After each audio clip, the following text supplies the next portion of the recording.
మనల్ని మనం పాడు చేసుకునేదైనా సరే, లేదా ఇతరులని పాడు చేయాలనుకునేదైనా సరే, లేదా దేనైనా డిస్టర్బ్ చేయాలనుకునేదైనా సరే నా లోపల కలిగింది అని అంటే గుర్తుపెట్టుకోండి, అది ముందు మనల్నే డిస్టర్బ్ చేస్తుంది, మనల్నే నాశనం చేస్తుంది.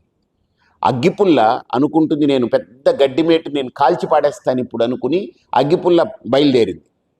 ఒక ఆయన ఆపాడు, "ఒసే నువ్వు ఎక్కడికి వెళ్తున్నావు అంటే నేను ఆ గడ్డిమేటుని కాల్చాలని." "నువ్వు ముందు ఆగు, ముందు నువ్వు తగలడిపోతున్నావు చూసావా నువ్వు" అని. అప్పుడు అది ఆగింది.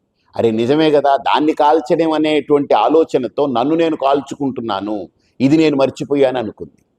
అలాగా ఒకరిని పాడు చేయాలి అనేటువంటి ఆలోచన ఎక్కడ మొదలైతే ముందు వాడు పాడవ్వడానికి అక్కడే బీజం పడిపోయిందని అర్థం. ప్రకృతి మనకు చూపిస్తుంది కళ్ళారా. ఒకరు కళ్ళ ముందే మనకు ఎన్నో ఎగ్జాంపుల్స్ కనపడుతున్నాయి. ఒకదాన్ని నాశనం చేయాలి, లేదా ఒక వ్యవస్థని కూల్చాలి, లేదా ఒకరిని నాశనం చేసి ఒకరిని రోడ్డుకి ఈడ్చాలనుకునేటువంటి ఆలోచన ఎవడిలో పుడితే కొద్దిగా టైం పట్టొచ్చేమో, కానీ ఆన్సర్ అయితే ఖచ్చితంగా వాడికి వచ్చేస్తుంది దానికి. కాబట్టి దయచేసి మనం ఒక సాధకులుగా, ఒక మంచి మానవత్వంతో మనిషిగా బ్రతకాలి ఈ సమాజంలో అనుకుంటే, ఇంకొకరిని ఇబ్బంది పెట్టాలి, ఇంకొకరిని డిస్టర్బ్ చేయాలి, ఇంకొకరిని నాశనం చేయాలి, ఇంకొకరిని ఏడిపించాలి, ఇంకొకరిని బాధ పెట్టాలనే ఆలోచన మీలో బయలుదేరిందా, మిమ్మల్ని మీరే కాల్చుకుంటున్నారు. ఇది రాసి పెట్టుకోండి.